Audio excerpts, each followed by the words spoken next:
Assalamualaikum warahmatullahi wabarakatuh. Waalaikumsalam warahmatullahi wabarakatuh.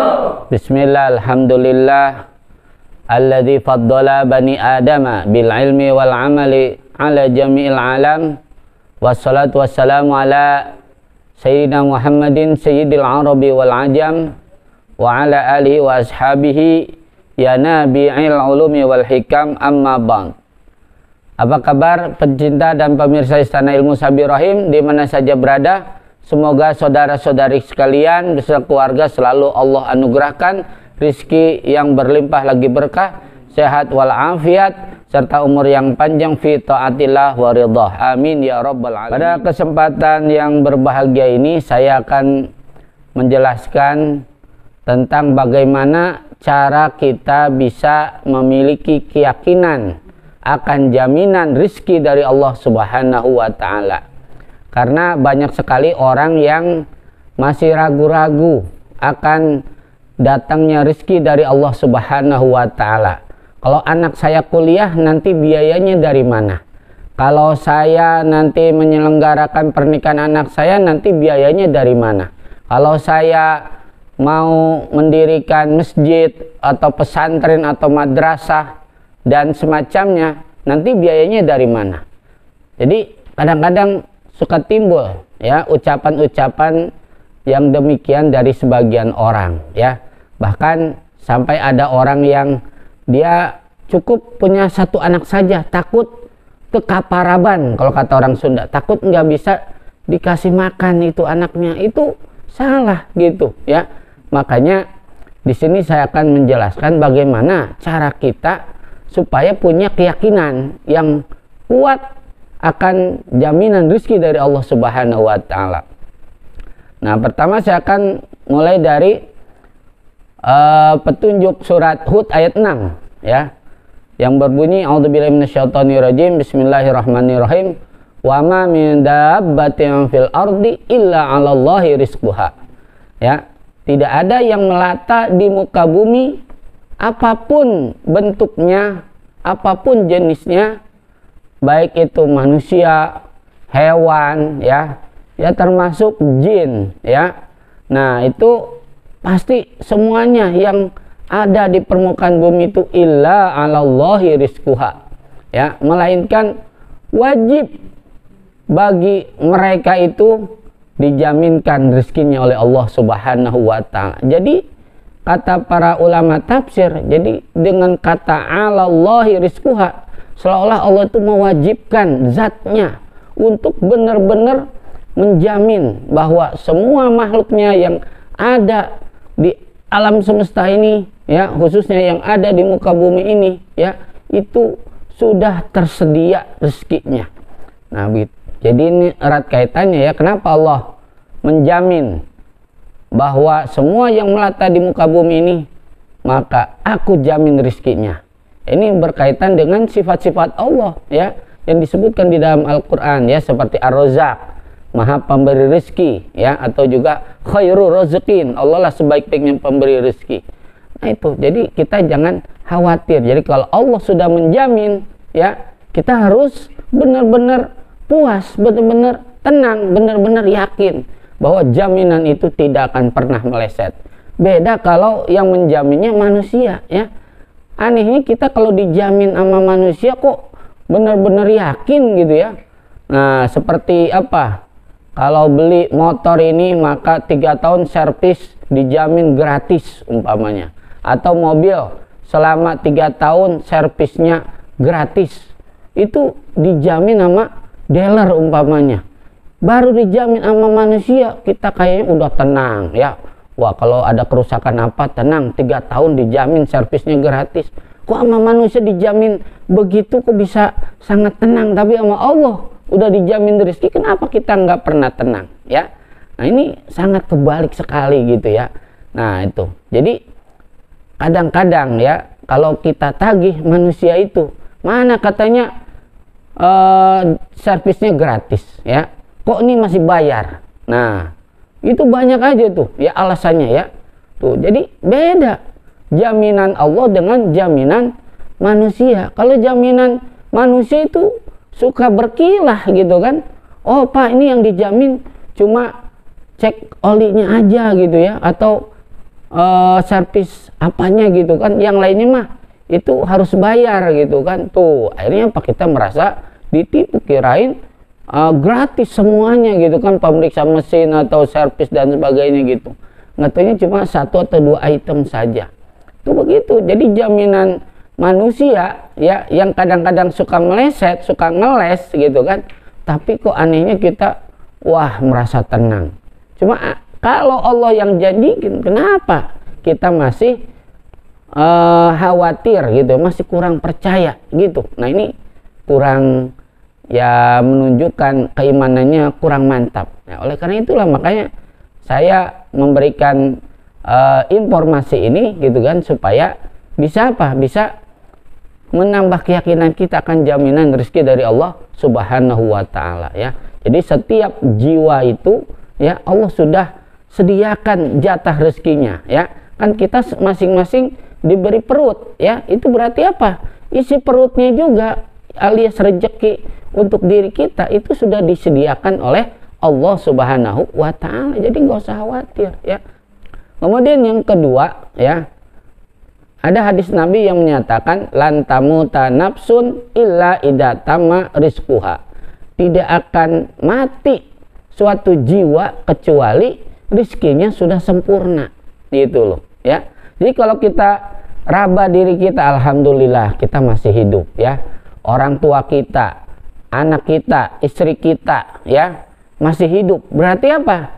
Rezekinya belum sempurna alias masih ada. Carilah, pasti kita dapat begitu ya. Kalau umpamanya rezekinya sudah sempurna, detik itu juga mereka bakal mati ya. Gitu kan, ada kadang-kadang kalau orang nih menjelang wafatnya gitu kan, dia minta disuapin 2 teguk air gitu kan, dengan apa, dengan bantuan sendok gitu kan. Nah baru aja disuapin 2 sendok ya, 2 sendok air, ini apa, les mati dah gitu kan. Itu emang rezeki terakhir gitu ya gitu. Jadi kalau udah habis rezekinya, jatah ini sudah nggak ada, udah mati detik itu juga ya.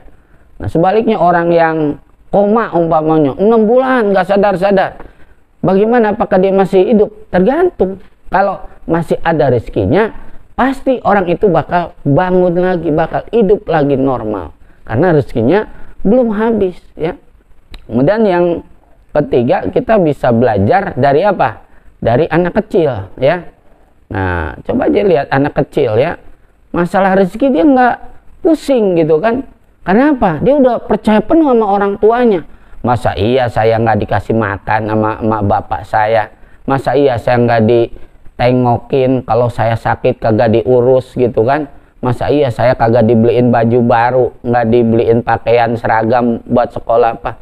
Jadi dia sudah yakin banget semuanya sudah dipenuhi dan bakal diurusi oleh orang tuanya gitu ya. Gitu juga ya perlakuan kita ya kepada Allah Subhanahu wa taala harus lebih-lebih daripada anak kecil itu ya. Jadi kita harus lebih apa? Lebih yakin ya bahwa apa yang kita butuhkan semuanya sudah disiapkan oleh Allah ya. Rezekinya, biayanya gitu kan.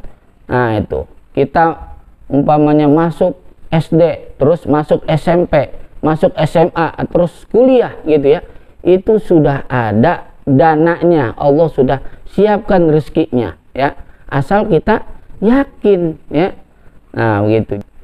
Jadi sekali lagi, jangan sampai keimanan kita, keyakinan kita akan rezeki ya, jangan sampai kalah dengan anak kecil tadi begitu ya. Jadi harus lebih yakin kepada Allah Subhanahu wa taala yang maha kaya, yang maha kuasa, maha dermawan. Udah kaya nggak pelit Allah mah ya, maha dermawan, sebaik-baik pemberi rezeki ya, maha kasih sayang, maha pemberi al-wahhab. Wah, banyak sekali sifat-sifat Allah yang indah ya. Jadi kita harus apa? Harus lebih-lebih percaya ya akan jaminan rezeki dari Allah Subhanahu wa taala. Nah itu. Kemudian yang keempat ya, nah kita bisa belajar nih akan jaminan rezeki dari Allah Subhanahu wa taala ya. yaitu dari apa? Dari kejadian yang saya pernah baca di majalah Intisari ya, sekitar edisi Oktober 1994 ya. Jadi belum begitu jauh lah. Sekarang 2022 ya. Nah itu. Jadi tahun 1994 bulan Oktober itu di majalah Intisari itu dilaporkan ya sebuah penemuan ya. Nah, kita tahu sebelumnya bahwa majalah Intisari itu adalah majalah yang beritanya dapat dipercaya, bukan berita kuning istilahnya ya, bukan nyebarin hoak, enggak suka nyebarin hoak ya. Nah, dalam laporannya ya di majalah tersebut edisi Oktober ya tahun 1994, nah itu dijelaskan bahwasanya di daerah Mesir itu ya seorang ahli purbakala itu telah meneliti ya sebuah bongkahan batu yang sudah terkubur lebih dari 200 tahun ya. Nah, kemudian dibersihkan batu itu ya, ditata gitu kan. Nah, itu. Kemudian setelah kotoran-kotorannya itu bersih ya, terus terbelah gitu kan. Nah, jadi ketika dipahat ya, batu itu terbelah. Itu kaget ya, ternyata di dalam batu itu ada apa? Ada binatang yaitu sejenis katak ya. Itu masih hidup ya, terkubur 200 tahun di tengah-tengah batu ya, masih hidup itu. Ya, semua sumber-sumber rezeki ya, baik dari langit berupa air hujan gitu kan. Kemudian juga di bumi itu banyak ya, untuk apa? Untuk menjadi mata pencaharian ya. Baik di laut, di daratan ya, di daratan juga bisa bertani, berladang gitu kan. Kemudian orang bisa dagang, orang bisa membuat pabrik apa segala macam gitu kan. Nah, itu semuanya dibentangkan gitu ya. Nah, jadi mengapa sebegitu luasnya peluang kita dapat rezeki, masih aja kita ini belum yakin akan jaminan rezeki dari Allah. Sementara tadi di dalam majalah Intisari itu ditemukan ya, ada makhluk sejenis katak 200 tahun terkubur di sebuah batu ya, tapi masih hidup, subhanallah. Rezekinya dari mana tuh coba ya, agak ada lobangnya ya, tapi masih hidup 200 tahun ya. Nah, jadi kita harus yakin gitu ya. Wah, kita apalagi nggak di dalam batu ya gitu. Jadi kita alhamdulillah semuanya sudah dibentangkan oleh Allah di atas bumi ini gitu kan. Berbagai macam sumber rezeki ya bisa kita cari, bisa kita olah sehingga menjadi mata pencaharian kita gitu. Yang kelima, kita bisa belajar akan jaminan rezeki dari Allah dari peristiwa yang pernah terjadi pada kehidupan seorang sufi terkenal yang bernama Ibrahim bin Adham ya. Beliau ini adalah salah seorang tokoh yang terkenal sebagai bangsawan di daerah Balkh, Afghanistan. Al-Balkh, Balkhi ya, Afghanistan. Nah itu. Ya, jadi ya turunan ningrat, turunan raja lah ibaratnya ya, turunan pembesar. Nah, itu. Jadi kan berlimpah dengan kemewahan ya. Tapi beliau ini akhirnya menjadi orang zuhud ya, dia tinggalin tuh semua kemewahan hidup itu dia tinggalin. Akhirnya dia menjadi seorang sufi ya, menjalani hidup zuhud gitu ya, jadi tidak cenderung kepada keduniaan gitu ya. Nah, menjadi seorang sufi. Nah, bagaimana ceritanya kok dia yang tadinya gemerlapan dengan kemewahan akhirnya dia beralih ya menjadi seorang sufi, menjadi seorang zahid, orang yang zuhud terhadap duniawi, alias tidak senang kepada keduniawian gitu ya.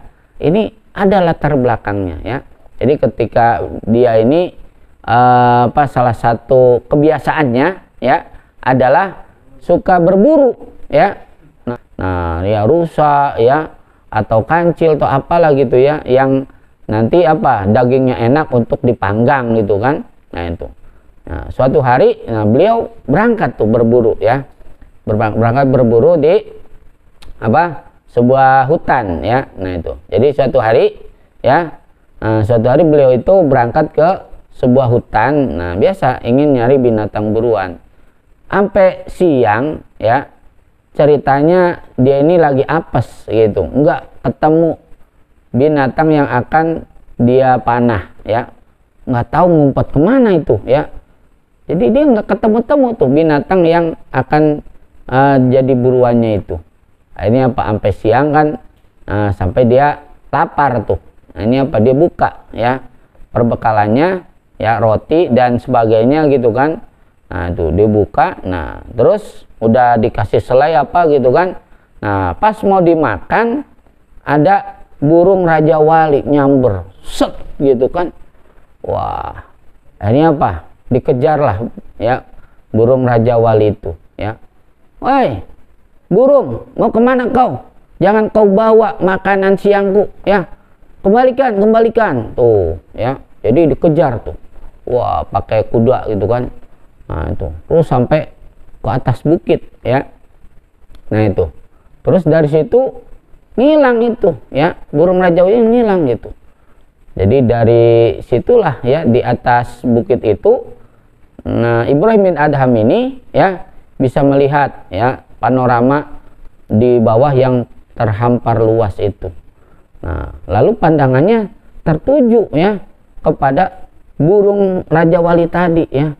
Ya ternyata dia menukik ke sebuah padang rumput gitu kan. Nah itu akhirnya apa, dikejar tuh ya. Wah itu burung Raja Walinya itu ya, kejar ya.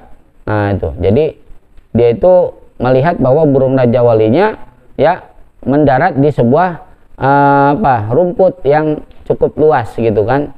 Nah itu di tengah hutan ya. Nah itu akhirnya apa, setelah sampai gitu kan di padang rumput itu, nah diperhatikan nih, ini apa yang sedang dilakukan oleh Raja Wali itu.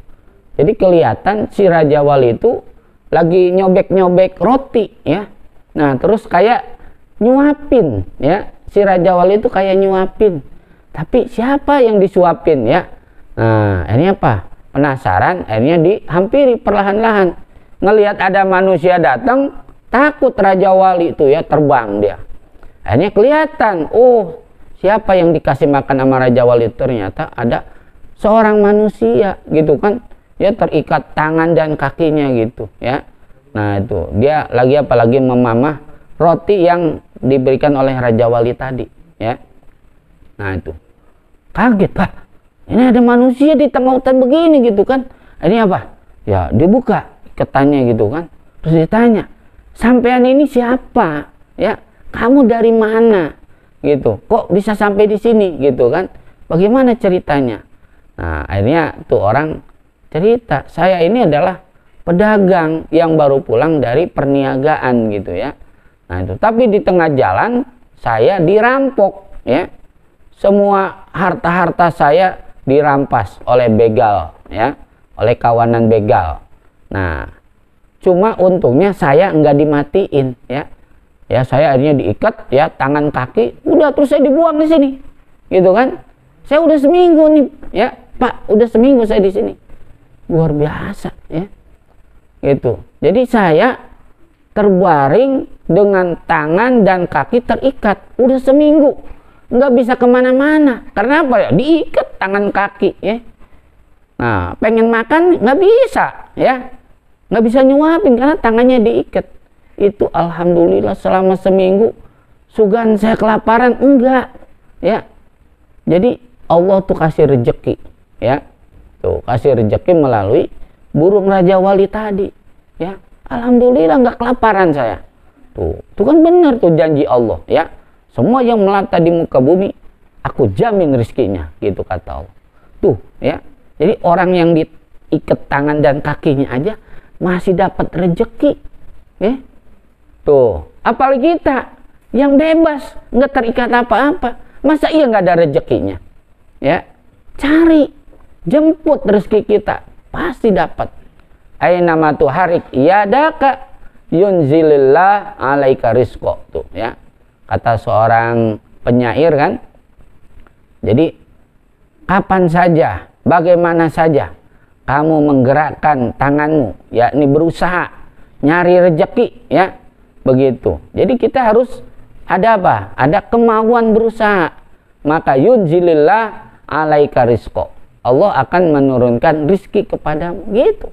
Asal kita mau berusaha, mau bekerja gitu kan, yang halal gitu, pasti Allah kasih rezeki, ada rezekinya. Laung yang diikat tangan dan kakinya aja masih ada rezekinya kok, ya. Malah disuapin, ya. Kagak bisa nyuap sendiri, disuapin nih, subhanallah, ya. Tuh bagaimana cara Allah memberi rezeki itu begitu luar biasa, dahsyat sekali, ya. Gitu. Jadi kalau kita belajar dari kisah Ibrahim bin Adham ini gitu, harusnya kita mikir, ya. Orang diikat tangannya, kakinya aja, ya. Seminggu ada aja rezekinya, ya. Disuapin lagi, subhanallah, ya. Jadi aneh kalau umpamanya ada orang yang sampai nggak yakin, ya. Nanti kalau saya punya anak 2, tuh anak yang baru ada nggak rezekinya, ya. Kalau punya anak 3, ntar tuh anak ada nggak rezekinya. Jangan begitu, ya. Pasti semua makhluk Allah sudah jamin rezekinya, ya. Tambah anak, tambah rezeki, jadi dia punya jatah rezeki masing-masing, ya. Jadi tambah anak, tambah rezeki itu memang benar, ya, karena nggak mungkin lah Allah menyanyiakan, ya, suatu jiwa gitu kan. Nah pasti kalau jiwa itu hidup, ya Allah kasih rezekinya. Kalau udah habis rezekinya, udah mati saat itu juga, ya. Nah itu. Dan yang terakhir, ya, bagaimana supaya kita bisa yakin akan rezeki dari Allah Subhanahu wa taala, ya. Nah, kita bisa belajar dari apa? Dari kitab Is'adur Rafiq, ya. Nah, itu syarah dari Sulamut Taufik. Nah, di situ saya pernah baca, ya, bahwa Rasulullah itu pernah bersama sahabat jalan di sebuah kebun, ya. Nah, itu. Terus mereka ini mendengar gitu kan, ada burung berkicau, tapi kicauannya kayak ini gitu, ya, kelaparan gitu, ya, begitu. Lalu Nabi berhenti, ya, sahabat pun berhenti. Nabi mencoba memahami apa yang dikatakan oleh anak burung itu, ya. Nah ini salah satu keistimewaan, ya, dari Kanjeng Nabi Muhammad SAW, ya. Jadi beliau punya kemampuan mengerti bahasa binatang seperti halnya Nabi Sulaiman alaihissalam, ya, gitu. Yang Nabi didengerin apa ya yang dikatakan oleh burung ini. Nah setelah itu apa, ya, Nabi nanya gitu kan. Nah, wahai sahabat-sahabatku sekalian, tahukah kamu apa yang dikatakan oleh anak burung itu, ya? Wah, kami nggak tahu ya Rasulullah, kami nggak ngerti bahasa binatang, coba terangkan pada kami. Lalu Rasul menjelaskan, ini anak burung, ya, dia itu apa? Kelaparan, ya, dan dia sayapnya patah gitu loh, ya. Jadi dia minta rezeki sama Allah, ya. Ya Allah, aku hari ini lapar, saya ingin makan, berilah aku rezeki ya Allah. Saya nggak bisa terbang karena sayap saya ini patah, maka berilah aku rezeki dari mana saja ya Allah. Nah itulah yang dikatakan oleh anak burung itu. Oh begitu ya Rasul. Nah nggak berapa lama ada burung, ya, penolong tuh, ya. Nah nggak berapa lama tuh datang tuh burung penolong, set gitu kan. Nah menclok aja di sarang itu, ya, dikasih makan itu, disuapin, ya, anak burung itu, ya, disuapin. Tuh, akhirnya apa? Habis selesai, ya, udah kenyang lah gitu, ya. Nah, si burung penolong itu terbang, nah si anak burung itu bercuit lagi, ya. Nah, Nabi dengerin, ya. Nah, apa yang dikatakan oleh anak burung ini? Lalu Nabi tanya lagi kedua kalinya, wahai sahabatku, nah cuitan yang kedua ini kamu ada yang paham nggak, ya, ada yang ngerti nggak apa yang dikatakan oleh anak burung ini? Nah sahabat begitu jawabannya, kita nggak ngerti bahasa binatang ya Rasul, ya, tolong jelaskan pada kami. Nah cuitan yang kedua ini kata Nabi, si anak burung ini berterima kasih sama Allah, ya. Ya Allah, terima kasih, ternyata engkau mendengar keluhanku, ya. Saya ini lapar, engkau tahu aku ini lapar, engkau tahu sayapku ini patah, lalu engkau turunkan burung penolong untuk memberiku makan sembari disuapin segala. Nah itu, terima kasih ya Allah, ya. Nah engkau maha pemberi rezeki, engkau maha kasih sayang, gitu. Itu yang dikatakan oleh burung, ya. Nah luar biasa, ya. Jadi dari kisah tersebut ya. Nah, kita belajar. Jadi anak burung aja dia kagak bisa terbang kemana-mana ya. Nah, sayapnya patah tapi masih ada rezekinya. Apalagi kita yang sempurna ya. Gitu kan. Anggota tubuhnya diberi sempurna sama Allah. Ya, cari rezeki, jangan minta-minta. Nggak boleh menjadi apa? Beban ya bagi orang lain. Wala takunu kalan alan nas, kata Nabi. Janganlah kamu menjadi beban bagi orang lain gitu ya. Ayo kerja, jangan minta-minta, nggak boleh. Insya Allah ya, kerja apa saja asal halal ya. Nah itu nanti kita akan dikasih rezeki gitu loh ya. Burung yang sayapnya patah aja ada rezekinya ya, Allah kirimin tuh. Jadi ini benar ya, bahwa Allah akan menjamin semua rezeki hamba-hambanya, rezeki para makhluknya yang ada di muka bumi ini ya. Nah itu, jadi mudah-mudahan apa yang saya jelaskan ini banyak manfaatnya, sehingga kita nggak usah apa memiliki keraguan lagi, jadi nggak pantas lah ya, ya gitu. Jadi sehingga kita lebih yakin lagi akan jamin rezeki dari Allah, dan terbuang semua kekhawatiran kita terhadap rezeki Allah Subhanahu Wa Taala itu ya. Nah, apakah terjamin atau tidak? Udah sekarang mah insya Allah ya, dengan penerangan ini ya kita semakin yakin, semakin mantap ya, semakin percaya akan jaminan rezeki dari Allah ya. Carilah rezeki ya, nggak boleh malas, nggak boleh jadi peminta-minta ya. Pasti Allah sediakan rezekinya buat kita semua, buat keluarga kita ya, dan buat siapa saja yang nanti bisa kita bantu ya. Dan terima kasih sekian atas perhatiannya. Hadanallahu wa iyyakum ajmain, wallahu muwaffiq ila aqwamit thoriq. Wassalamualaikum warahmatullahi wabarakatuh.